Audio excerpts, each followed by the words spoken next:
bear witness. Welcome to my brain. And I said, okay, no, something's happening here. Mm-hmm. Then I started looking at it like, well, liberalism is actually a resentment factory. It needs resentment to work. Wearing shorts are for women, children, and queers. Don't wear shorts. No, you just have ugly legs. I'm like, why are you obsessed about my legs, you queer? Like, this is just queer behavior. And I think we're jumping around here a little bit, but what is the spirit of the age? The incoming spirit is going to be one of vengeance, responding to this generational betrayal as people become red pill. I think the real army of the vengeful son, the spirit, is going to be the Troons. I'm talking about the 13-year-old kid who got fed puberty blockers.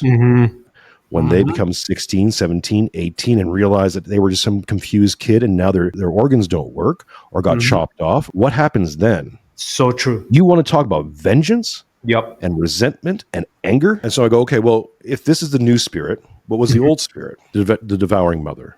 Bring all your children onto me. I will care and love them, but I will also smother them.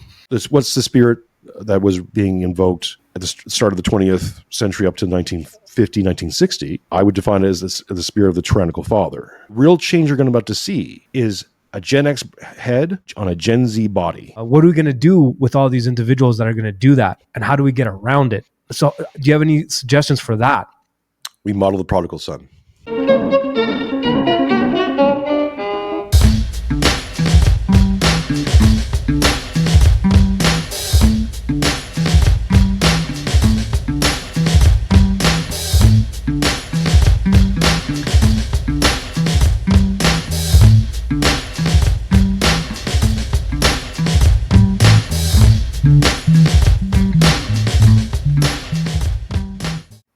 All right, we are live. This is The Study of Stuff. As usual, my name is Mano. That has not changed. With me, my guest today is Jason Mironchuck.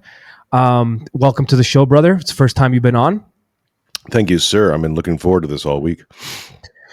Yeah, so have I, because I was thinking about how to prepare for this. Usually I come up with questions, I do all this, but I really wanted to have a free-form conversation with you. You touch on a lot of subjects that I'm interested in. I like some of your takes. Some of your takes I don't fully agree with, but I don't disagree either. I just kind of wanted to see where it goes, flush some of those out.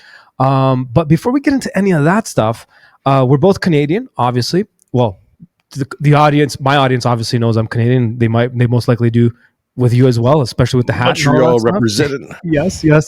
And that is my favorite Canadian city by far. Montreal was superb. I don't know if it is anymore. I haven't been back to Canada in a while. So we have Canadian as a commonality, also leaving Canada to go elsewhere because of the events of 2020 and such. So how about we start there? How about we start your upbringing ish, faith?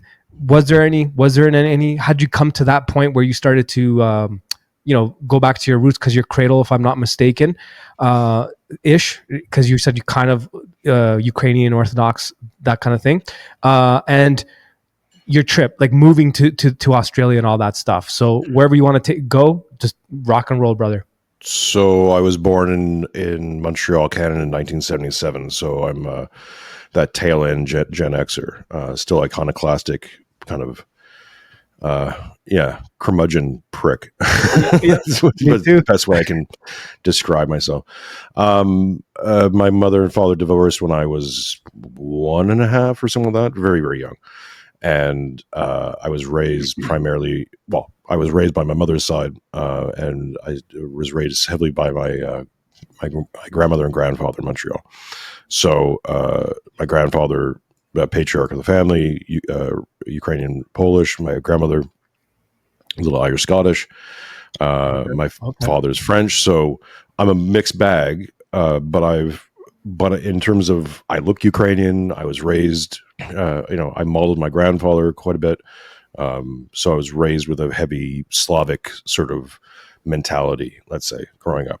Although my grandfather's relationship with his family and everything else was strained and difficult, because Slavs are Slavs, and it's just, it's the way we do it. But, right. So I would say this, I was never raised within the church. I was raised sort of, the church was around. My Aunt Ellen was far more the religious one of the family, although my Aunt Ellen, I once asked her, I was like, Ellen, what religion are you? And she's like, well, Russian Orthodox. And I was like, okay, but you go to a Roman Catholic church quite often. Why is that? She's like, well, it's closer. I'm like, Okay. All right. yeah. So that's the family I was raised in. It's Says like, it all. it was around, we had the icons, we had this, but we didn't, it wasn't a heavy influence. So yeah, so I'm raised quite a bit by my grandparents. My grandfather got sick with cancer when I was 11, and had a year-long bout of cancer, and finally died when I was just before I turned 12 years old. And during that time, I'll say this: I was religious without being really part of the religion. I read the Bible many times. I prayed to God. I was on Team God, right? Okay. Yeah. But I hadn't been given any kind of training. And when my grandfather died, or when he was sick, I'd done a lot of praying, and watching this man who, for me, was everything. My family worshipped him, and then, well, we can talk about that a little bit. Flash forward to my current understanding of why that was a bad idea. But so he dies, and I didn't have anything to. I couldn't reason the idea of an all-loving, all forgiving, all good God doing that to somebody, right? And that's how I framed it. And so that started my turn away, and I all my anger and resentment and all that stuff became targeted towards God, because I didn't know where else to put it. Right. So I was an atheist, anti-theist, probably at age 12, before I even knew what those terms were. You grow up a little bit longer, you start to encounter other ideas. So by the time I'd say so flash forward 32 years, I was, Chris Hitchens school, new atheist, anti-theist, virulently against religion, all things, just a burgeoning hatred towards everything godly. So right around 2014, I was a pro Trudeau guy. I voted for Trudeau. I was, as I describe it, I was living in the 90s mindset for a very long time. I graduated high school, did some journalism training, was looking to get into radio, but you got a voice like this, everyone tells you have to go to radio. For sure. I remember I went to radio class, and the guy, the instructor, is like, okay, everyone raise their hand who wants to be on, who thinks they're going to be a DJ or a voice on radio. Pretty much everyone raised their hand. He's like, okay, so bad news. This is 1996, 97, something like that. Okay. And he's like, bad news, digital radio's in. Most of you will never be able to do that, because Howard Stern now is, readily available everywhere. So right. We didn't know about podcasting at that point. So so I basically left that, got into hospitality, we started working as a bartender, all that kind of stuff, and then made a career out of that. So 30 odd years of managing, running, working in restaurants. So around 2014, Trudeau, all that stuff, Trudeau lets us down immediately. My big thing was, I thought Trudeau was going to defend the charter. And then one of the first things he does, right. Yeah. And one of the first things he does is Bill C-16. Yeah. And I was like, okay, well, fuck you. Yeah. Use my language. Yeah. And who's this Jordan Peterson guy? Yeah. He's saying some interesting things. And that kind of led me in a direction. And I have my criticisms of Jordan Peterson now, but I will give him a lot of credit that his Bible series, what allowed me to do was to soften my stance and to start to go, okay, maybe we're getting over our skis here. Maybe I can be an atheist, but certainly not everybody can be an atheist. That was started to percolate. That's an interesting way of putting it. Right. And then 2019, I was working at a bar. I fell off the bar, put my hand through the back bar, and almost sliced off my hand. My wife was pregnant. So that's December of 2019, right before Christmas. So I'm now convoluted, like my hands back together, but I have no feeling in this part of it. I go through that. My wife is pregnant. We had to move houses because the house we were renting got sold. So we had to move down the street. This is still Montreal. All this stuff is happening. COVID happens. Yep. Right. We go to a European trip with the family. We come back, COVID, right? Lockdowns. Yeah. What? Right. Yeah. All that stuff's happening. Get to the summer of 2020. My daughter, I can't remember the exact date, the exact timing of this. It was either right before my daughter was born or immediately after. I think it was right before. And I'm in the new house. There's a big park across the street from us. We're on a duplex, so it's a big giant living room window. And I'm watching the George Floyd kneel-ins happen outside my window. Mm-hmm. So I describe liberalism as the art of stacking contradictions, of mental contradictions, things that don't really work together, but you just stack them somehow. I use the image of like a cartoon where it's a dish pit and it's all these plates stacked to the ceiling and they're just wobbling, right? And they're just waiting for that one certain contradiction to go pink, right? So glory to God on this one. Had I not been training myself to be a massive skeptic, Gen X iconoclast, new atheist, all the rest of it, I looked at that George Floyd kneel-in in Montreal, Canada, like leagues away from where this incident happened.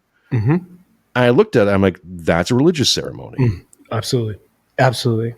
And it broke me. That was the one plate. Okay. Where I went pink and everything started to collapse on me because I'm like, this doesn't compute. Right. Okay? Right. Lockdowns, what I thought was what Canadians were and what are the standard level of decency and the one thing you could count on Canadians to be had just gotten rocked over the last year because I'm like, all this stuff doesn't make sense. This isn't us. Yep. Right. Yep. People reporting people getting dragged out of their houses for Thanksgiving and stuff like that. I'm like, whoa. Oh, yeah. Right. That's not us. Nope. And then I see this and I knew people in that crowd who were atheists and stuff doing this. I'm like, what? It just was too much. Right. Daughter's born. We had family staying. They for the first few months, they all leave. This is October 2020. I'm cradling my daughter. I'm starting to have breakdowns. And anyone who knows me now, it's changed because I get weepy now on command, but and that might just be me getting older.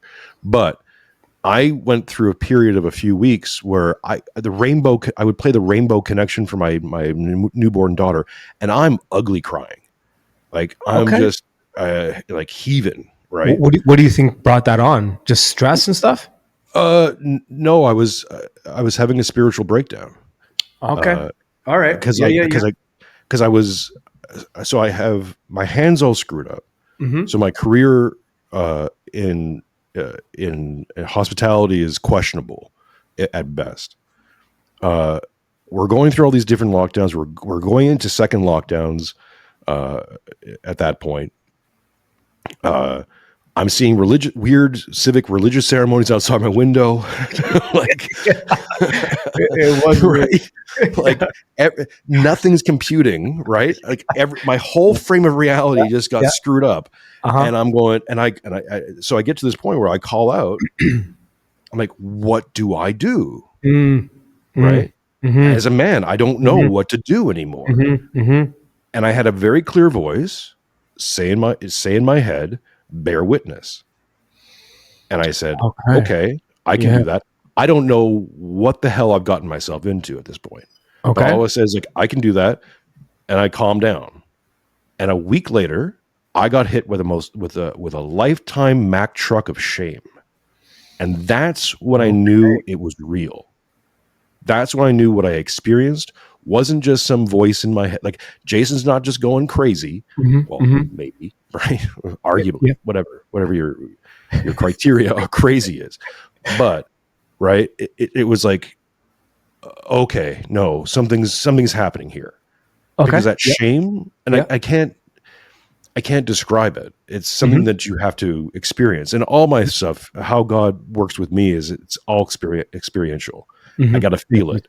Me too. And when I felt that, it confirmed it. Because okay, I'm going crazy. Ooh, I'm hearing voices. I don't get hit by a Mack truck of ultimate shame. Like, what have I done? Yep. And I'm wrong about everything. My entire frame of reality is now in question. Yes. And I now have to enter a new frame. And at like, my wife still thinks I'm nuts, right? Like, I can relate. I have a hard time talking to people and relating to people now because I'm like, man, you don't understand where I'm at. Like, I can only let you in a little bit because if I give you the full story, it's going to hurt you, and I don't want to hurt you. It's heavy, but it's light, and it's joyous, and it's sorrow, and it's all these things wrapped into one. And yeah, it's that's where I'm at these days. So I made the comment when I was talking to Tom Luongo recently. I said, people ask me how I'm doing these days. And I'm like, that's a very hard question for me to answer. It really depends. It depends on when you got me. Did I just spend 8 hours deep diving into the euro dollar collapse and what's going on just in Germany alone, just to pick one data point? The term now is deindustrialization. Well, that sounds really cute. That's a nice little jingo term. But then you apply it to a country that is the industrial center of Europe. So what happens when you deindustrialize an industrial country with nothing else for them to do? Oh, you go into full-on economic collapse. It's almost like it's happened before. I said this on Academic Agent, and people don't want to believe me, but it's like, look, if you're living in the UK or Germany or some of these other countries in Europe, it's going to look like Greece in 2010 soon. For sure. Yep. 100%. That was a test run. Yeah, Greece and Cyprus was a test run. Same thing. It's the same thing. So when you tell me that there's no historical precedent, it's like, well, explain 2010 then. The exact same thing that happened in 2010 is going to happen globally. Globally, and it's the freaking plan. 100%. Well, what most people don't realize, or at least the way I see it, is Greece and Cyprus were used as a model to see how they could pull this off.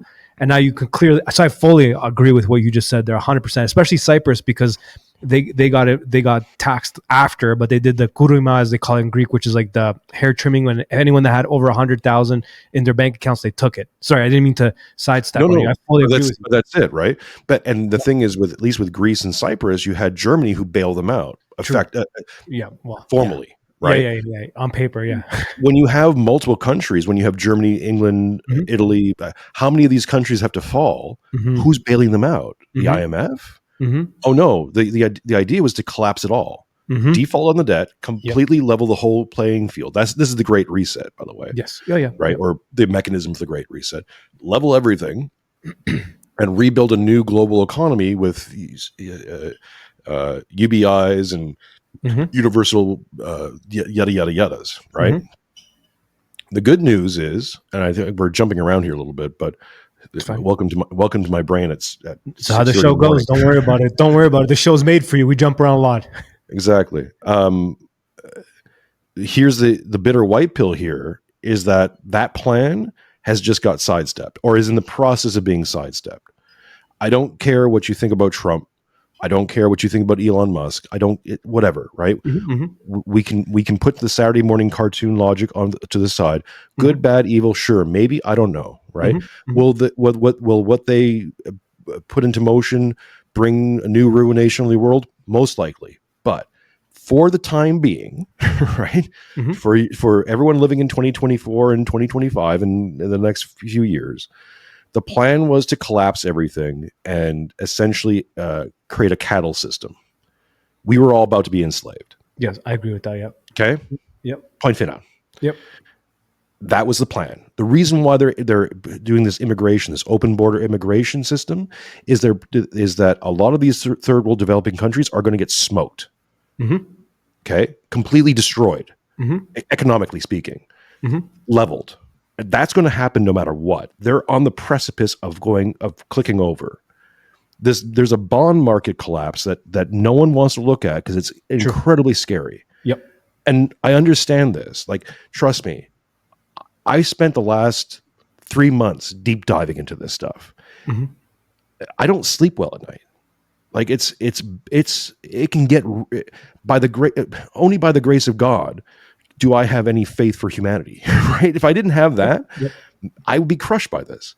I agree. Yep, I agree. Because it's not even just the economic effect; it's the psychological effect that's going to happen to people. Absolutely. When you wake up and people have been saying this like, ha ha ha, we'll never have a retirement fund, right? Oh, boomers are going to use it all up and we're never going to have it. It's like, yeah, you say that until you wake up one day and it's real.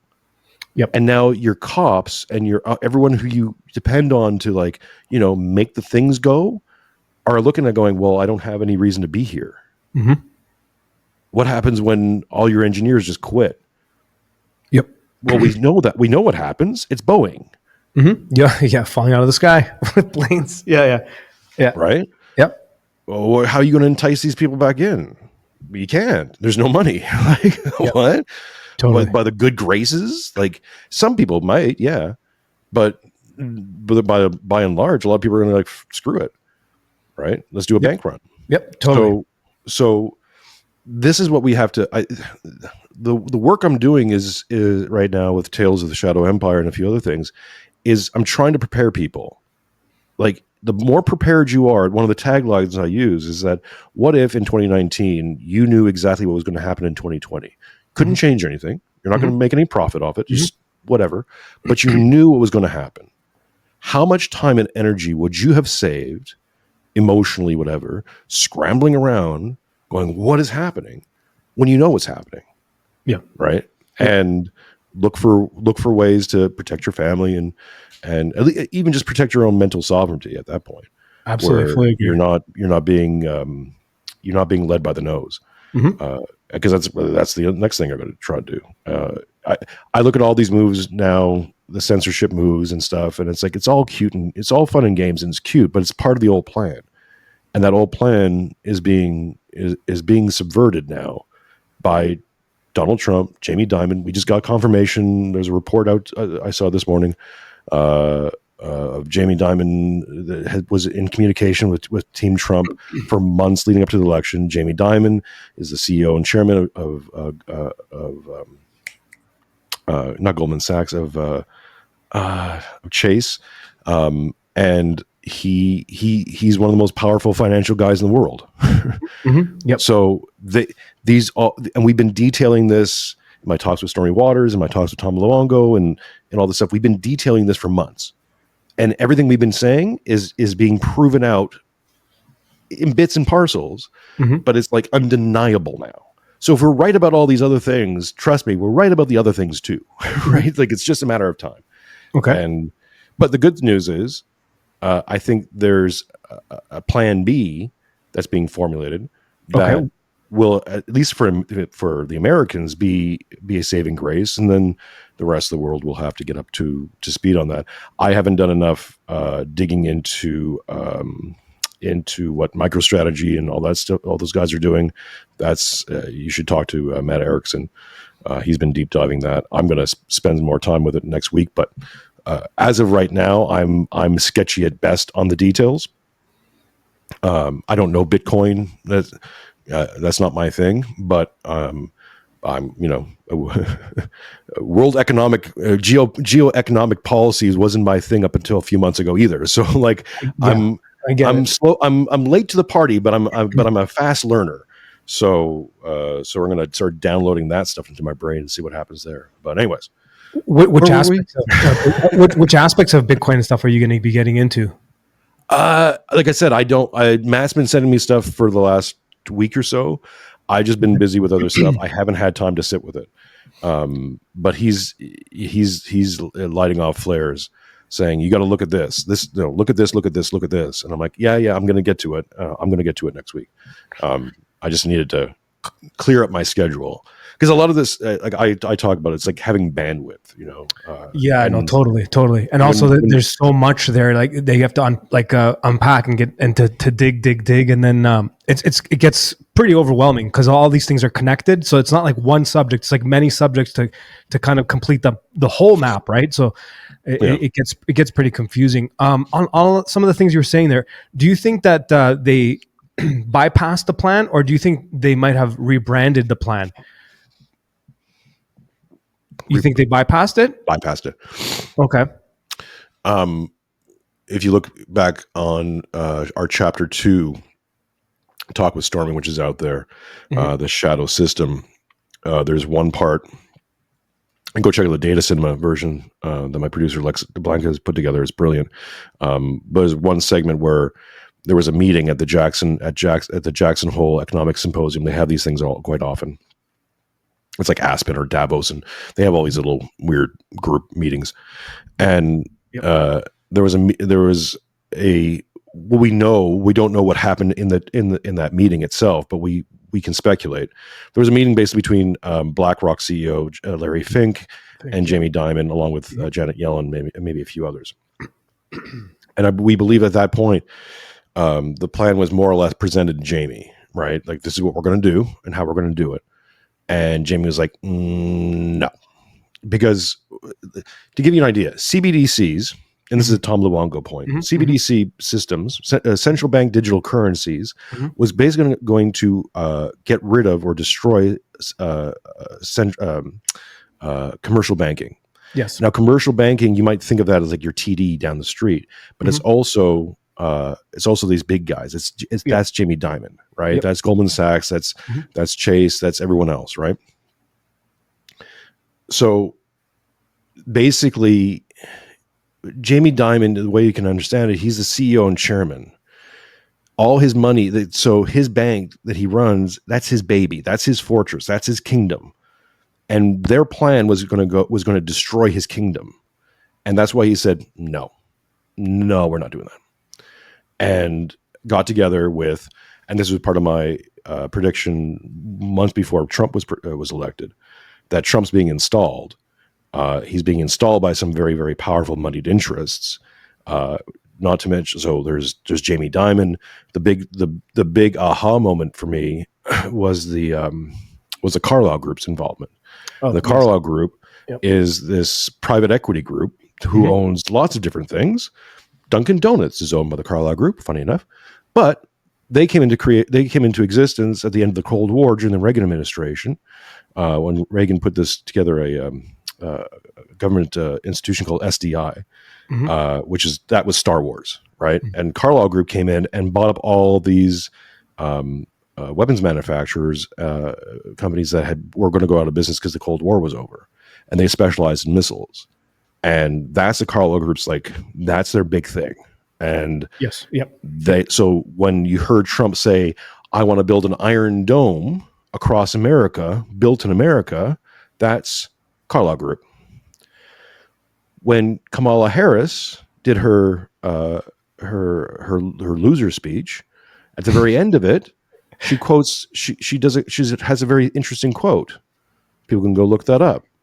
Well, that quote that she's quoting, that she says, oh, there's a historian, etc., the person she's quoting is Thomas Carlyle, who the Carlyle Hotel was named after, and that's the hotel that the founders of the Carlyle Group used to meet at all the time. So, right? Yeah, I see. Yeah. Yeah, okay. All this stuff sounds crazy. It doesn't sound crazy because I spent a lot of time in this stuff even before COVID in 2020. I've kind of backed off of a lot of this stuff in the last year, let's say. I definitely don't really talk a lot about it it's not even for any other reason other than it's just not healthy for me, just because I get obsessed. 100%. I start digging, what you said, you stay up all night, this and that. And also for me to gather that information is for like you were saying earlier, for the well-being of my family or myself or my direction moving forward. So I've kind of avoided a lot of this stuff, definitely publicly in the last little while. All I do know is one thing for sure, whether any which way someone wants to look at this election and how, what it was, what it wasn't, who, the one thing is for sure is this election, this selection was it definitely bought us time.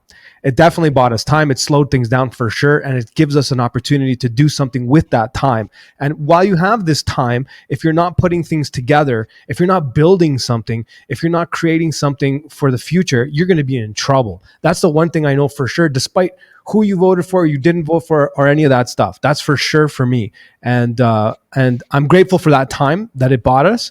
And I just want to make sure that for me, I do the best with it as I can, because it is we are in murky water. No matter what it is that we're discussing, whatever topic we talk about, there's a lot of moving parts. There's a lot of breaking down and informing people, even to have this conversation with the average normie, let's say, and I don't mean that in an insulting way, but you have to educate them on 30,000 things before you even get there. Half of them, you have to even tell them that the Federal Reserve isn't part of the government, simple things like that.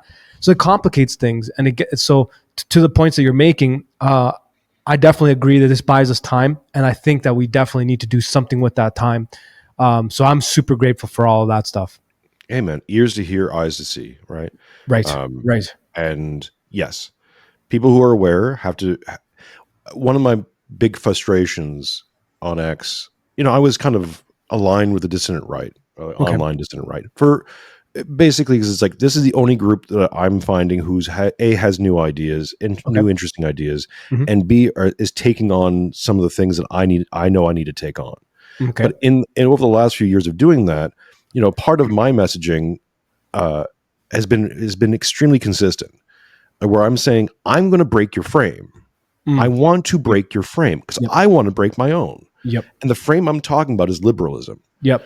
And in my mindset, the way I can't see it any other way, liberalism equals Luciferianism. 100%. That's it. Yep. Yes, sir. And there's no but no. Yes, sir. All of it, communism, fascism, Zionism, liberal democracy, classic liberalism, all of it, every single bit of it equals Luciferianism. 100%. So when you're in any way, shape, or form promoting or imbibing liberal values, you are promoting and imbibing Luciferian values. 100%. That's it. Yes, sir. It's non-negotiable. Yes, sir. You can't. Sorry, sorry, not 100%. Sorry. Yeah. 100%. And I will continue to say that. And I will, if I lose every single follower and supporter, if I'm on the street I'm a weird guy on a soapbox by the beach, I will be screaming this till the day I die. Right? Is that what we're in? And maybe this gets into the Vengeful Son conversation, but we're in this period right now where we're seeing Satan chasing out Satan. Keep going. And we're getting that. This is a Girardian thing. I'm drawing on Girard here, but I'm combining a lot of Girard, Father Seraphim Rose, Jonathan Pajot. A lot of my prediction models, a lot of the way I see things, and a lot of the way I present things are all this amalgamation of these guys.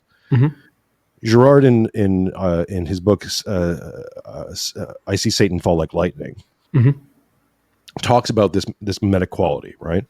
So essentially what we're doing is we're chasing out, so Satan is chasing out Satan. We're removing one evil, right? And saying we've beaten this evil, but we're beating that evil with evil. So we're not escaping the Luciferian frame. We're just transferring it to a different. It's the same frame, right? It's hard to describe in terms of it's like almost like, remember those viewfinders? Oh yeah, right. Where you put the little thing in, you click it. It's that, right? You're just clicking it and goes, new image, right? Look, Paris, New York. Yeah. It's the same freaking thing. You're on the same dial. Yeah. Right. Yep. So Satan chasing out Satan just leaves you with more Satan. It doesn't get rid of it. There's going to be this period where everyone gets convinced that, yay, we won. Evil's done. Right? Look, all the bad people are getting what they deserve. And isn't it fresh and new? And we've liberated ourselves from the oppressive. Right. We're just becoming the new oppressors. And that's my warning to everyone. The problem with the Vengeful Son is it's going to feel good. It's going to feel right. It's going to feel just. And in some ways, It will be. Mm-hmm. But the problem is that the emotion, our intentions behind it are impure. Our Yes. intentions are tainted by this Luciferian frame. Yes. So everything we carry forth in it, it will not be justice. It will be vengeance. It will be revenge. Right. And once you start to cast those stones, the first stone's the hardest because there is no model for it. Once the first stone is cast, every other stone after that becomes easier. I just had this conversation this week with Dark Enlightenment. One of the things he said is he predicts he'll die on the left. And one of the reasons for that, combining with this vengeful son theory, and we can flesh that out in a second, but yes, please, yeah. But essentially what we've done in the last, let's say 120 years, is we've removed all the cultural, social, and religious breaks in society. So when we're entering this age, what I predict is going to be an age of total violence, and a totalizing violence, there's no more mechanisms left to go, okay, stop. Right? We've come far enough. That's enough now. True. Right? True. There's no discernment left. True. It's like a baby with a revolver, or a young man who has been given enemies and go. I've always said the biggest WMD is 15 to 25-year-old men who, if you give them an ideology and an enemy and a gun, 100%. They'll go kill that. So true. So now you've given. Sorry to interrupt you. A lot of what you're saying really reminds me of post World War II, when the Americans freed camps, and then they let the prisoners free, and they let them do whatever they wanted to the other guards, and they were just just totally savage, getting complete and utter revenge. So the vengeful son. Good. Sorry, I didn't mean to interrupt you. Just that kept rattling in my head when you were saying that. It's like really good idea. Tons of images for it. Like think of the Red Terror. Right. Stories we know from the church. For sure. They took priests, melted down crucifixes and poured it down their throat. Yeah. Or put them in barrels with nails on the inside of the barrel and rolled them down the street. Yeah. Right? Yeah. Like people don't understand it. And this is something that that Western men have really got to get in their head. Okay. One, they don't know violence. Good point. You think you do. Good point. But you've watched UFC and you've taken some jiu-jitsu classes. Yes. Right? You've never had to kill a man or known that, hey, I'm going to have to put this guy in the hospital or worse. Yes. Because if I don't, he's going to come back tomorrow and burn my house down with me in it. Yep. Right? You're not living in that front. You don't know what that is. Good point. You know, I'm not some big brawler guy, but I come from, working class families and stuff like that. I've been next to pretty extreme violence. I've been in situations. I can always think of this one time I was bartending in Toronto, and these two guys came in, and they were both gang guys. They had, prison tattoos and all the rest of it. And they just said they just come from a funeral, and they sat at the bar and they started drinking. And I was alone. I was me managing and one bartender, and a bunch of my regular friends came in, and the tension in the room was getting there. And I had a baseball bat by my leg, and I'm looking at these guys going, if things get rough, we're gonna have to get really bad here, because if I don't, I can't just kick these guys out. They'll come back in, and they'll burn the place down, or come back with their guys and shoot the place up, or whatever they're gonna do. Yep. So we're gonna have to send a message essentially if this gets violent, and so things are ratcheting up, and this black guy customer comes over, and one of the two guys says something racial, and I'm like, oh, okay, and like pin drop, right? And I have about 6 guys who are kind of clued in, right, and they're ready to go. And I'm sitting there with this baseball bat next to me going, oh, I'm holding it now, right? Waiting. Yeah. And this, like, there's this Mexican stand, like, there's like, oh, and the black guy just laughed it. And it's like, let me buy you a drink. Right. And he diffused it. And you could literally feel the whole room go, awesome. That's yeah. But that's what I'm talking about. Like, and that's just whatever story. Right. But had anything gone a little bit sideways there, it would have gone very, very violent, very, very fast. Yes. because it would have had to been. For sure. And like my understanding of it is like there's this isn't like a schoolyard scuffle. Some of these things is like you have to end it. And when you get into that kind of violence, there's no stopping it.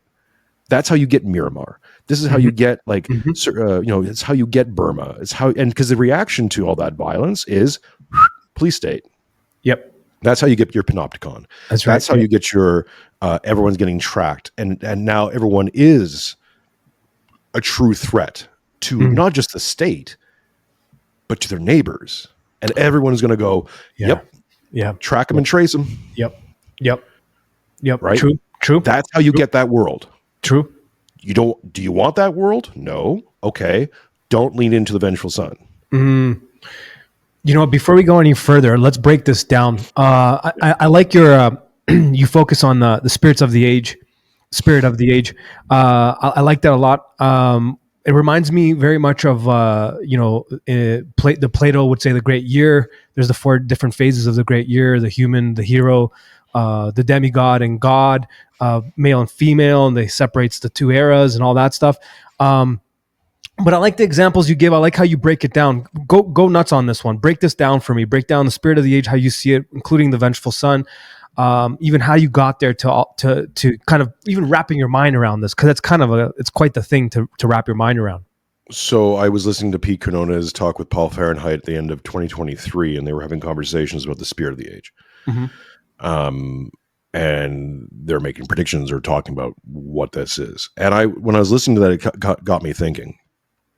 And I'll preface all this by saying that I have, in this my spiritual reawakening, my re-encountering the church, and my journey back towards orthodoxy, in the last, I'll say over the last year, especially in a bigger part of 2023, I've been being hit by intuitions. Is the best way I can say it. I hear you. Yep.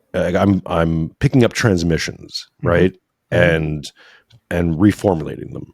So I'm being very authentic when I say that while I'm giving voice to this, it's not from me, right? Like I'm trying to give a verbal context to something that's being told to me, right? Or something that's out there and I'm picking up on it and I'm translating it, is the best way I can describe it. So there's nothing special about me, right? This is just, you can feel this too. So they're talking about spirit of age. And I started thinking about it. I'm like, for me, it feels like we have one spirit leaving and a new spirit emerging. Because the vibe, and it's, again, from the distant right sphere, you can kind of pick up on it a bit more, of a lot of very, very angry young men. True. Right? Yep. Very resentful young men. Yep. Now, part of my thinking and part of the stuff we've been working on up to that point is viewing liberalism as, at first we said it was a Gnostic factory. There's a Jay Dyer thing in there. Then I started looking at it like, well, liberalism is actually a resentment factory. It needs resentment to work, right? You need to be resentful against some sort of oppressor, and therefore you need to liberate yourself from that oppressor, right? And you're liberating yourself from, the king, from taxation, from history, from gender, from all these things is all part of this liberation. This is why it's Luciferian, right? Pridefulness. Absolutely. Right? The ultimate aim of liberalism, whether it knows it or not, is to liberate yourself from God and liberate yourself essentially from reality, from the natural order itself. Right? So. It's self-deification. Exactly. So I'm thinking all these things. Then I start thinking about the spirit of the age. What is the spirit of the age? And it comes to me that I believe that the incoming spirit is going to be one of vengeance. One responding to this generational betrayal as people become red-pilled, or as people become more and more aware of what's going on, or what's been happening. The interesting thing is with the DR, it's been sort of this weird little safe space where people because you couldn't speak out, you couldn't say certain things, or you get canceled. So everyone got really kind of clandestine. And start talking in codes or whatever have you, waiting for allowances to happen. And that anger of awareness has been diffused, right? It's still there, but it's not as immediate. Yep. Whereas you take a young kid, I've said this now very clearly. I think the real army of the vengeful son, the spirit, is going to be the troons, right? And I'm not talking about the 45-year-old man. I'm talking about the 13-year-old kid who got fed puberty blockers by his parents and by his doctors. Good point. And in 5 years or whatever like that, when they become 16, 17, 18 and realize that they were just some confused kid and now their organs don't work or got chopped off or whatever that, what happens then? So true. You want to talk about vengeance? Yep. And resentment and anger? So true. Right? So true. So true. So you got an army building up. Conservatively, right? What we kind of know now is over 100,000, just in the continental United States, over 100,000 kids have been fed puberty blockers over the last 5 years. Yeah. That's what we know. Yeah. That's just... So let's just 5x that for a second. Yep. Right? Yep. To go for a global phenomena. Yes. Right? Yep. Let's say there's 500,000. Let's say there's 1 million kids who in one way, shape, or form have been disfigured. Now, some of them are going to choose Canadian healthcare, unfortunately. Yeah. Right? Yeah. But a whole bunch of other ones are going to want to look for a scapegoat. Right? That's where it gets real dangerous real fast. That's a great point. Because these kids now got nothing to lose. Yep. That's such a good point. Yes. Okay. Yes. So I'm seeing this build up. Okay. Right. Yep. And so I go, okay, well, if this is the new spirit, what was the old spirit? Well, we've already heard this term. Jordan Peterson, even Cyprian's been using this term, the devouring mother, right? Yep. The inverted divine mother. Yep. Right. Yep. I've been talking about this. Semigog, when I was had him on the show, he brought forward the term smothering mother, which I think is actually even better. Yes. Right? Yep. To be more accurate of this spirit, this inverted femininity that's been residing in culture for the last at least 60 years, which says, bring all your children onto me. I will care and love them, but I will also smother them. Yes. And I will literally deform them. Right. There's a Church of Sybil references in there as well. This works on multiple levels. True. Okay. What was the devouring mother, smothering mother? What was she reacting to? Well, let's go back to the start of the 20th century. What's that spirit? Right. I'm using sort of Jungian terms here. It's not, I'm using them just because I think they're colloquial. They're easy touchstones for people to access. I want to hit people on multiple levels, not just on a purely spiritual level, but you can access this from a secular worldview, from a psychological worldview, from a egregore or cultural manifestation. Whatever way you want to file this in your brain, it works. That's what I'm trying to achieve, because I see it. I see it on one dimension purely, and that works for me. But I understand other people are going to have problems with it. So, what's the spirit that was being invoked at the start of the 20th century up to 1950, 1960? I would define it as the spirit of the tyrannical father, right? Yep. Classically exampled by Saturn or Kronos. Right, the god who brings forth a golden age, who takes over the seat of the throne, who displaces his father, the Titans, takes the throne of the world, ushers in a golden age, but becomes so suspicious of everyone else, he begins to eat his young. Yep. Eat his own children. Yep. What are the men of that age? We say they're the great generation. Most of those men, and I can speak of even my grandfather had this element into him, were broken men. Right, they were raised through 2 world wars and a Great Depression. Many of them serving in at least one of those 2 world wars. Right, they were broken, distant, abusive. Yep.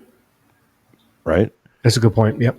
We can trace all this back to one originating spirit, and Solzhenitsyn agrees with me here. It goes right back to the 15th century. This is the revolutionary spirit. Right? Yes. Remember? Yep. Liberalism equals Yep. Luciferianism. Correct. Yep. I was going to bring up that. Yep. So the thorough line here, Mm-hmm. right? We can look at these different spirits as certain egregores, as these summonings, right? Human desperation and suffering summons this spirit. And it has a different modality. It has a different feel to it. This new spirit is going to be youthful and masculine, but sort of like a teenage masculinity. Right? Yep.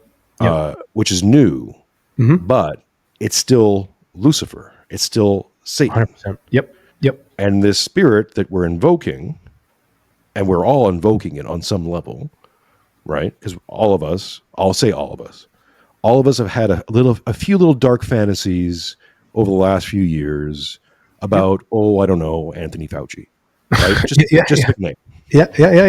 Right? Yeah. 100%. If we're all being honest, one or two little dark thoughts creeped in there, right? For sure. Over the last few years. Okay. That's all it takes. Right? Because you're allowing it in your head. Yes. That's I a good can point. say this to people. I've had many discussions where people came to me and said, this isn't vengeance, this is justice. I'm like, no, it's not. And I can tell you it's not, because I have these thoughts too. Do not think that I'm immune to this. I'm not saying, oh no, I would never, right? No. Yeah. I want it too. Of course. And that's what scares me. Yep. That's why I know the thing you got to do is not lean into it, to resist it at all costs. Because what's on the line here is your soul. Yes. The demons don't care how they get you. Yep. They don't care if they get you through feminism or anti-feminism. They don't care if they get you through porn or through stringing up pornographers. Whatever, however they get you. That's a good point. Right? 100%. Yes. And they get you through hatred, and they get you through resentment, and they get you through your pride and your vainglory of saying, no, I am the good judge. Yes. I have the discernment on my side. I have God on my side while I'm doing awful, ungodly things to people. Yep. And okay, let's play this game. Gentle audience listener who's listening to me, who's like, this guy's completely out of his head. I know. Okay, let's just say Let's just say you could put the brakes on. You personally, right? You're given the staff of justice, and you're going to use it judiciously. You're going to know exactly who to take out and who to apply that to, and you're going to stop at some point. Good for you. The problem is you're not just alone on this. You're talking to massive people, a global occurrence. The first time in history, this is hitting the main on every street in every single country in the world. Yes. Yep. And you're going to be the one who stops all of it? In an ungodly world with no brakes. How? Pray tell. Yep. Are you going to be the one who says to everyone, chill out, bro? Not these people. When it's your neighbor. When it's you. Yep. When they come for you. Because they will. 100%. This age of totalizing violence I'm predicting is not going to just be kinetic. It's not going to just be like people being dragged out of the street and doing things. And I'm being careful because, YouTube and all the rest of it. But okay, all your violent fantasies, think of all that stuff, right? That's all movie stuff, right? The totalizing violence I'm talking about is going to happen on every single level and every single way. The example I like to use, and I won't get too much into it, but because people I don't want to get too far into GameStonk stuff, but during the GameStonk era in 2021, I think.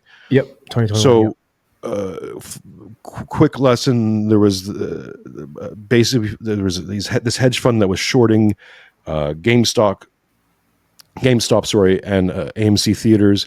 Some guys got a wind of this, and they started shorting the shorters. Yeah, the Robin Hood thing. Yep. Right. And doing a run on these hedge funds and basically almost bankrupt these major hedge funds. And so they had to reinvent a monetary policy on the fly. Okay. Yeah. And at one point they turned to one of these GameStonk guys, one of the guys who were bleeding the hedge funds, and said to him, hey, if you keep holding on this, eventually you're going to lose all your money. Right. This can't last. He's like, I don't care about that. This isn't about making money. This is about hurting the people who hurt my dad back in 2008. Yeah. And that was my first, when I started when I had this revealed to me, I kept returning that data point because it bugged me. I'm like, what is that? What is that? Right? Yep. That's vengeance. Mm. That's total violence. That's tear it all down. Elon Musk coming back from his Kiss the Wall tour, comes back. First thing he does, get on stage and flips the bird to Disney and all the rest of them. That's Vengeful Son. Elon Musk coming out and saying, "Hey, you killed my boy." Right? He's dead named. I can't even refer to him as my son anymore. You killed my son. I'm coming for you. Yep. Vengeful Son. Generation X is the perfect vessel for Vengeful Son. That's a very good point. The real change you're about to see is a Gen X head on a Gen Z body. Hell hath no fury. As an iconoclast scorned. They're going to start tearing everything down. Yeah, that's a very good point, especially when you break it down from where you started off with a lot of the kids that are being misled, that are very young right now, whether it's puberty blockers or whatever, or all the angry young men that you're talking about who have just been just realized they've been duped with, quote unquote feminism. A lot of the females, not a lot, but some of the females that are also picking up on this, it's only natural if you don't have God, on your mind and in your heart to kind of keep you chill. It's only natural that you're going to get upset. It's only natural you want vengeance. It's only natural that you want to attack someone. And the way you just broke that down, that's something to think about. Like as a society, what are we going to do with all these individuals that are going to do that, and how do we get around it? So, do you have any suggestions for that? We model the prodigal son. Right. Let's go. I like it. Yes. So, because people have been asking me that, I'm like, oh, you're right. I should think of using a Jungian terminology again, right? So we're living in this inverted world. This is a Pageauian diagnostic. We live in an inverted world, and we've been living in this inverted world for a while. So the tyrannical father is the inversion of the wise father.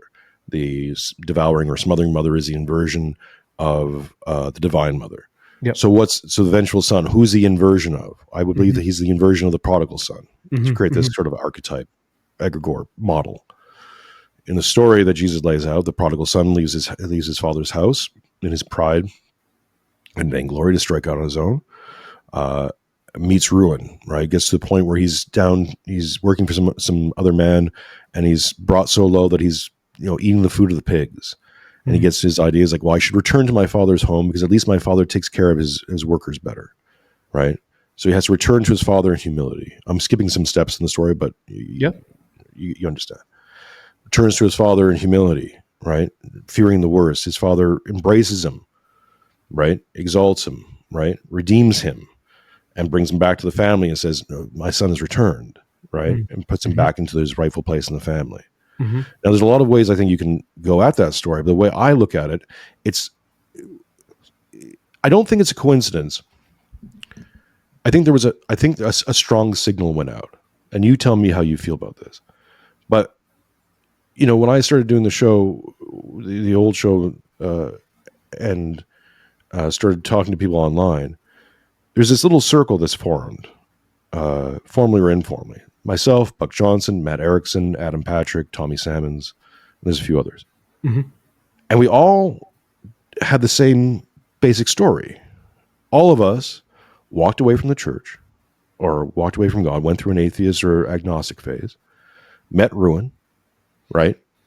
Eating the food of the pigs, essentially, right? Degeneracy, all the rest of it. Decided to return to the Father, big capital F Father, right? In humility, right? So return, we repent, or we're in a state of repentance. Yep. In order to be redeemed. Return, repent, redeem. Return, repent, redeem. Lord Jesus Christ, Son of God, have mercy upon me, a sinner. Sorry, I'm going to get emotional. See, I told you, I weep now. No, don't worry about it, man. Go for it, brother. Right? This is the continual phase. This is why I attack, right? Or I try to instruct, or whatever you want to say, evangelicals. The danger, I think of mush Christianity is this idea that you get dunked in the water, you come up and you're good. Yes. No. Yes. I agree. You have to get that's just the start. You come out of that water, and now you have to do this every day, in every breath, in every way. When I talked to Buck recently, he said of his trip to Mount Athos, and he said, when he's talking to these monks and fathers, they're talking to you about, whatever the weather, and they're counting the prayer beads because they're praying in the background. Lord have mercy, Lord have mercy, Lord have mercy, Lord have mercy, Lord. Right?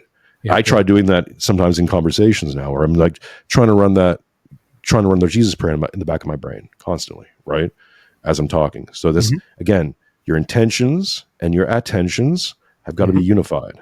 Agreed. Yep. So my attention can be technology, all these things, distractions. But if my intention is God, and my intention is to be on the path and be on the royal path and to be a servant of God in all ways, then my attention, even if I'm, we have to always be careful, because whatever we give our attention to, we end up worshiping. Yes, but I think it's that keeping that intentionality behind it keeps us from false idols. Keeps us from leaning into things that we shouldn't lean into. Yep. So the prodigal son. I say this and people think, "Oh, you're talking weakness, right? Oh, you're talking like empty forgiveness." And when you say we should forgive these people, I mean, it means you think they should get off easy. I'm like, no. You don't understand. And I think the misunderstanding of certain words now, this is where the Judeo-Christian thing gets in. This is where I hear what a lot of people on the distant right are saying. I'm like, okay, look, here's where I'm going to agree with you. A group of people, right? A certain group of people of a certain ideology have a overrepresentation in all your inputs. Education, media, entertainment, all your inputs have been affected, let's say, at least for the last 75 years or so, right? Okay. Well, if that's true, and we can all agree on that, then why do you think anything you think you know is what you know?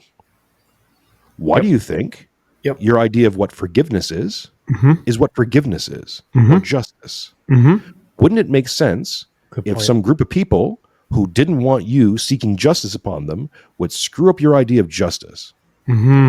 Yes. From my understanding of justice in an orthodox frame, and again, I say a lot of these things. I'm a white belt, man. So I'm still repenting for a long litany of stuff. So please do not take any religious instruction or anything from me. If I'm wrong. Please correct me. But my basic understanding is this: justice in the truest sense is correcting a disorder in the natural order. You're seeing a disorderment and you're applying you're saying, okay, something's out of whack. We got to bring this back to the natural order. The levels and how do you do that? You have to give me a case file. I don't know, right? I don't know for this particular thing or whatever, right?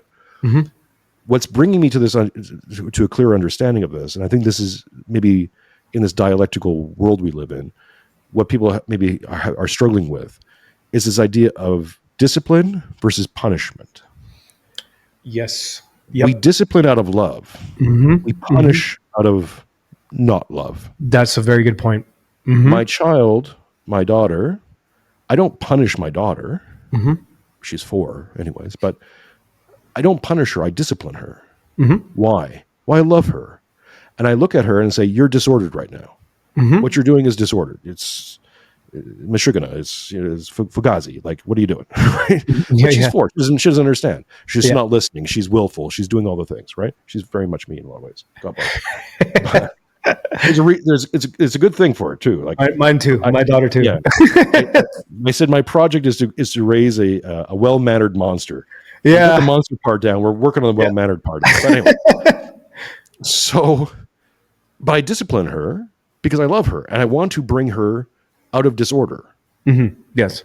Into order, and so she can order her life better. I'm not going to punish her, right? Because I love her. Right. For sure. Yeah. We only punish what we cannot bring into order. We only exclude or remove from society that which cannot be ordered. which refuses to be ordered, which refuses to repent. What does repent mean? Repent means to do a 180, to change one's life, not just to say the Jesus prayer, not to just to pray to God, oh, I'm sorry I sinned, not just to confess your sins, but to actively look to change them, to bring death to the world, to address your passions and to kill them, essentially. Metanoia. In you. So taking all this into consideration, when I say return to the prodigal son, to model the prodigal son, return to the Father, repent, redeem, right? Redeem in the process of being of repenting, in the process of being redeemed. We have the chance then to turn to our dads, to the boomers, which everyone wants to blame, to the 20th century itself. And instead of tearing it down, we redeem it. How do we redeem it? We be better. We build better. We are builders. Why?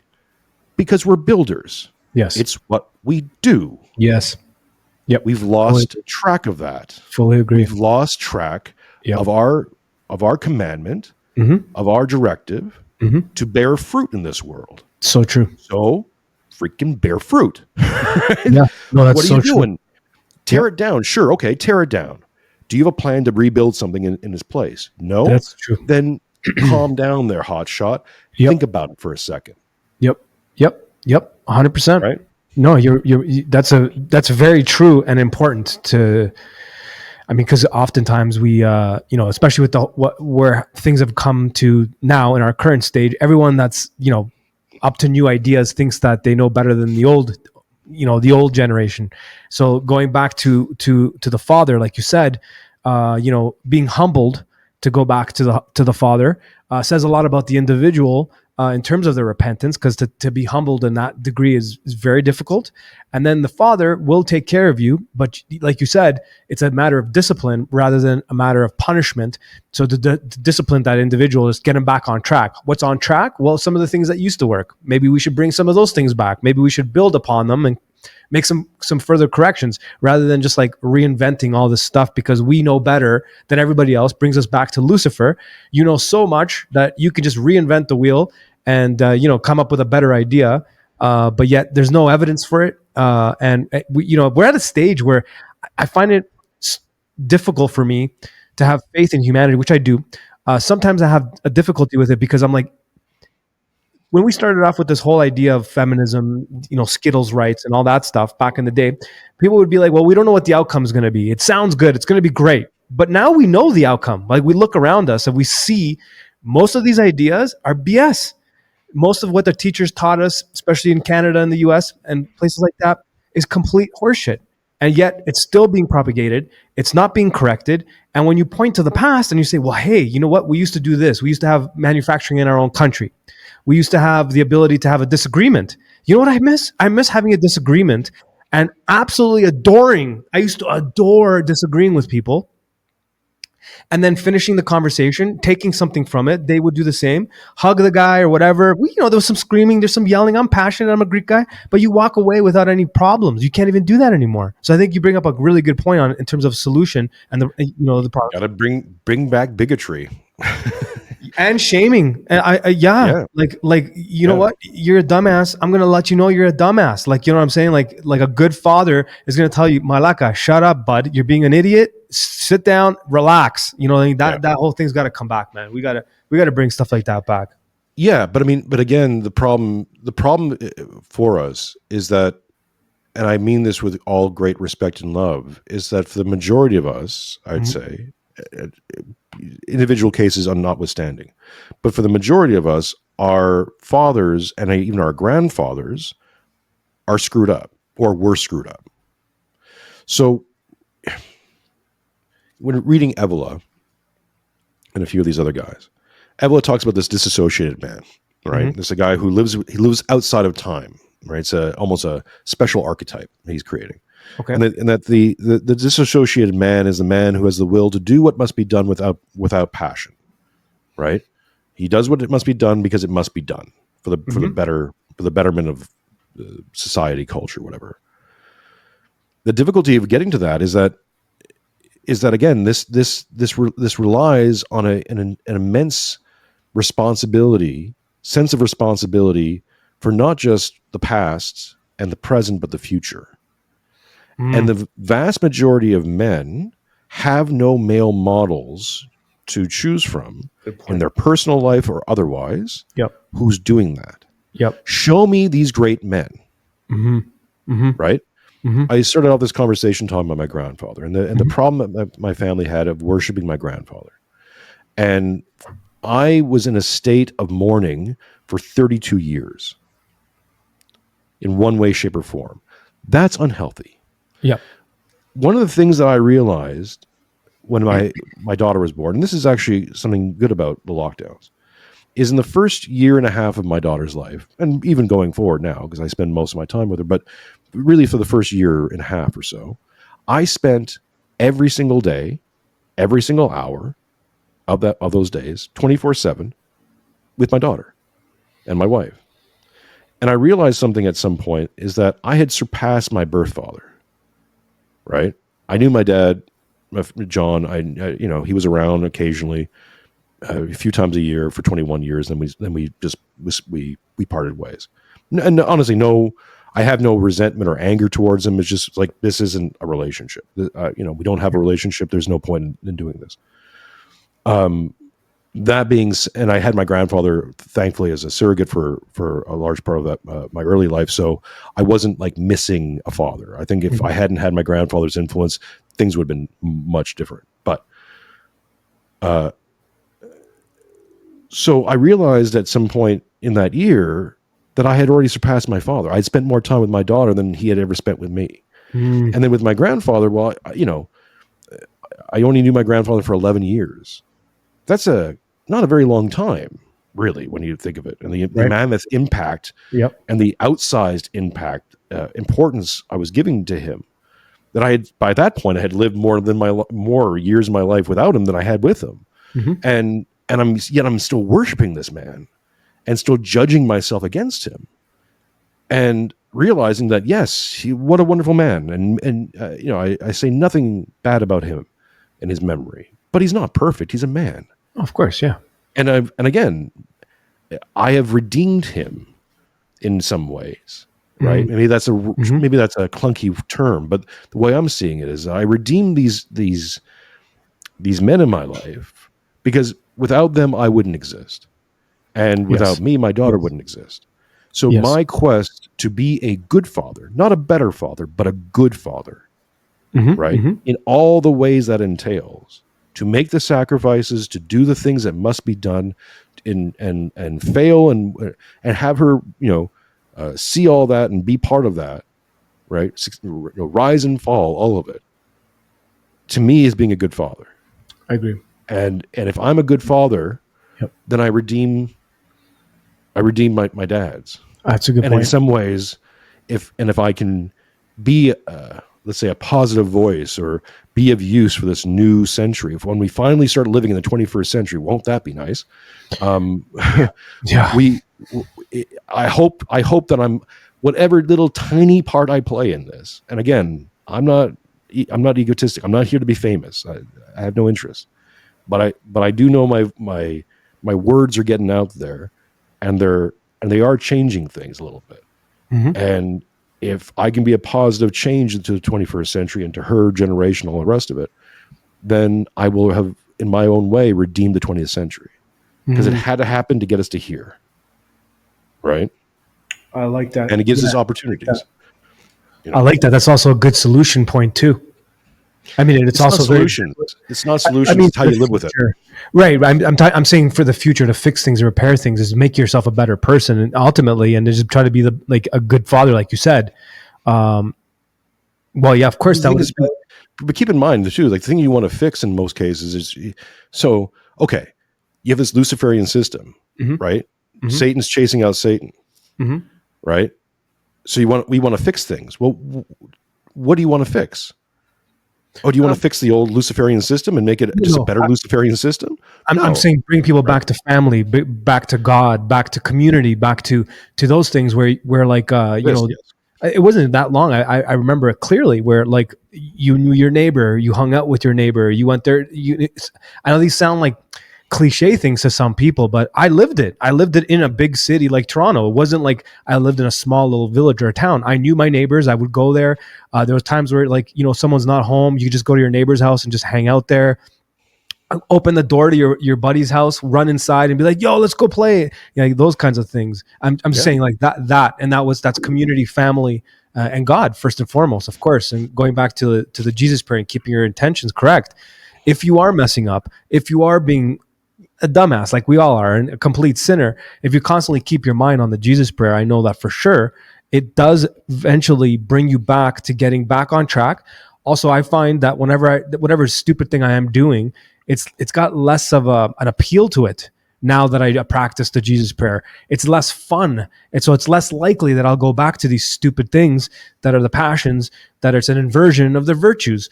And in many ways, bringing back the virtues and putting emphasis on that can solve some of the issues, not by repairing the Satan system as you described, but bringing back God's system, our attention and intention in that direction. And you gave me a lot to think about, cousin. Because the other thing too, right? You see all these young men now talking about justice and masculinity. I see these posts all the time. Yeah. The age of man has returned. I'm like, no, the age of petulant children has entered into the room. Yes. Yeah. Totally. Okay. I agree. Like, I'll just say this. Thank you. If you're a grown man and you have a bobblehead collection in the background, yes, you're wearing diapers, son. Yes. Okay. Yes. So yes, I'll share this because this has become a thing now, and it's we do some trolling. So my grandfather once told me a few things in my life. He was old stock, right? Mm-hmm. He might have been, I don't know what his family's history with the church was, but they might have been old believers. I wouldn't doubt that. Okay. Or there's a strain of old believer. If you had ever met my Aunt Ellen, right? Like just 2 steps away from the nunnery. But, so he once told me that wearing shorts are for women, children, and queers. Don't wear shorts. Right? Yeah, I've heard this. As a man, when you become a man, don't wear shorts. Yeah. Right? Yeah. And I've rolled with that my entire life. I have worn shorts. There have been periods in my life, but I also was a degenerate who did a lot of coke. So, I mean, whatever. It usually goes hand in hand. Shorts and coke. No, don't judge me by my own standards, for Christ's sake. So, but it always stuck with me, and it's it's one of those things where you just feel a bit queer, right? Like, am I exalting my body? Why am I showing off? What am I showing off for? And then you see all these things like Bronze Age pervert, and all these exalt the body and stuff. I'm like, mate, that's fucking gay. Like, I don't know what you're doing, but if you're showing pictures of you all oiled up and like after the gym and stuff, pretty freaking gay. Just saying, right? So I said this on Buck Johnson's show once, casually, and Buck amplified it. Now I just say it online sometimes just to piss people off. Because it's for me, it's like, look, I'm just saying a thing. You can, if you disagree with me, fine, no problem, right? Who am I? Don't listen to me. But inevitably someone will spurg out and respond, no, you just have ugly legs. I'm like, why are you obsessed about my legs, you queer? Like, this is just queer behavior. I don't know. Everything out your mouth just sounds more queer to me. Like, what? But when it's really hot. Yeah, I live in Australia, mate. All right. It gets up to 45 degrees in the fucking shade over here in the summer. Oh, yeah. I still don't wear shorts. I suffer. It's fine. I come from Montreal. Humidity X. It goes up to 50 degrees sometimes where you're living in soup. Still didn't wear shorts, wear pants. Yeah. It's sticky. Yeah, you're right. You just take a cold shower. You'll be fine. I've been there. Drives people mental. And I love it.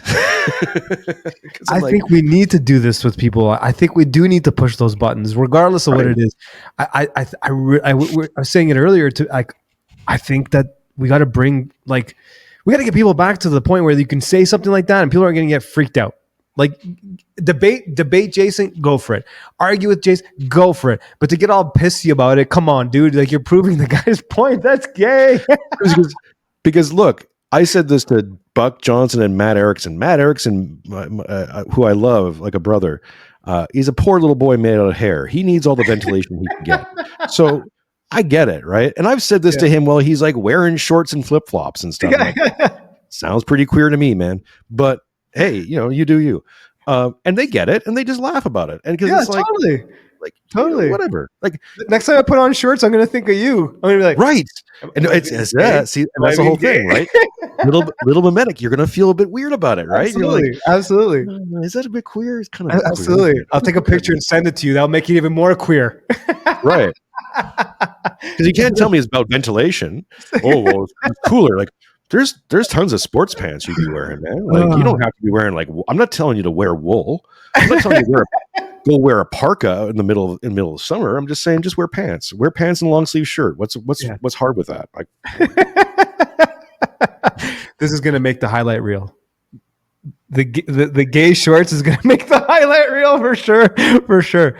Listen, Jason. I honestly really appreciate your time. I really appreciate this conversation. It was you gave me a lot to think about. During the editing, I'm definitely going to make a lot of notes. I'm going to definitely call on you to come back. We definitely have this conversation has to keep going. It's great. I like your style. I like what you're doing. Please, any final thoughts, and please plug anything you got. I would say this is that we're entering this. We're living in history for the first time in a long time. This is why it feels so weird, and why it's very scary and threatening, and very easy to black pill, and hard to find hope. I will say this: even in looking into some of the darker stuff, as I have been over the last few months, all I see is hope. All I see is opportunity. Yeah. All I see is that people are defending a system that was broken and diseased and stupid in the first place. Mm-hmm. That it was never built to last. It was built to address a certain thing. If you want to steel man the nanny state and all that stuff, everything, right? Mm-hmm. Steel man it all you want and say, universal healthcare, all these wonderful things worked for a time and went to address a certain thing, and it was great for a time. But that time is done. It's over. Yep. It's finished. Yep. We're into a new time. Yep. We're being presented with new challenges. With it's a brave new world, right? And it's terrifying, but it's also hopeful.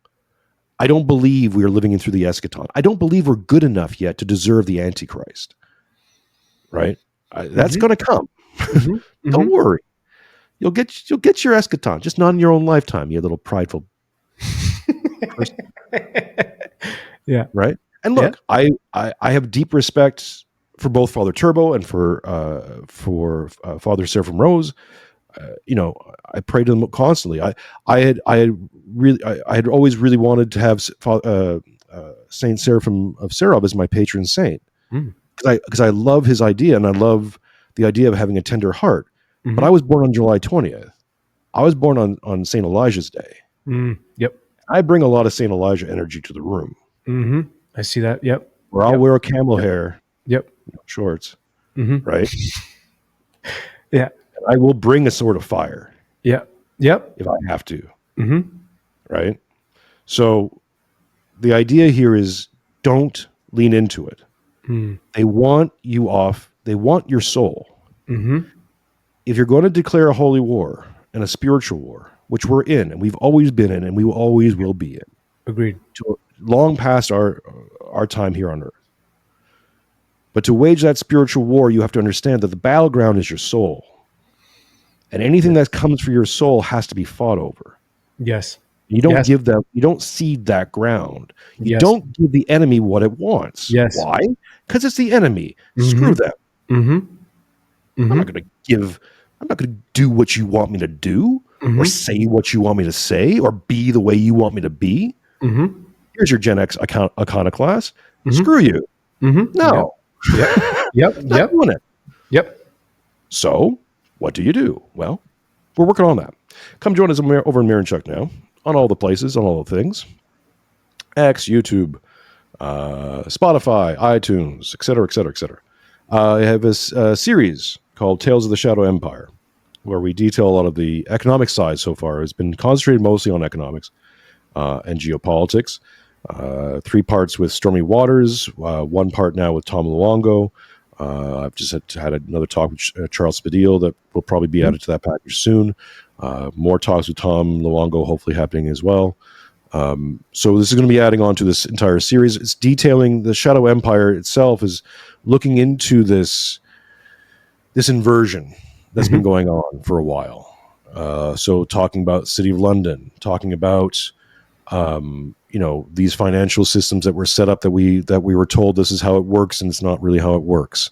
And I know everyone wants to blame a certain tribe, and it's like, yeah, they're there too, right? But there's a lot of other names in there too. Yep, this isn't just one tribe versus another. That's right. Yep. I'll end with this, because this is something that I've been thinking about. What's been robbed from you, the real theft of the Western world, is your family. Yes. Lineage. Yes. How many of us can trace your lineage and your family back more than 2 generations? Yes. Hardly anybody. Right. Yep. The Great Depression that separated families, and then the invention of suburbs tore families apart. And suddenly you don't know, you don't remember, because these stories don't survive. Yes. So true. So true. But you know who does have family? You know who has lineage? Well, a lot of those people have it. For sure. Yep. Right? Family, in a small sense, in the most micro sense, is religion. Family forms a religion. Family forms a trinity. Mother, father, child. Yep. Right? And that trinity is connected. Right? So that whole lineage, where you draw your family, where you draw your strength, where you draw your sense of identity, sense of duty, sense of who you are, why you are, and where you came from, where you are now, and where you're going to go, is informed by your religion, by God, and certainly by your family. You don't if you've been separated, if there's been a cut, a severing of the roots, one of the things I would advise people now, what do we do? Right? The smallest sense. Yep. Is you put down roots somewhere. Yep. And go, all right, we start the family history now. Can't invent the thing I don't have. Right? In honesty.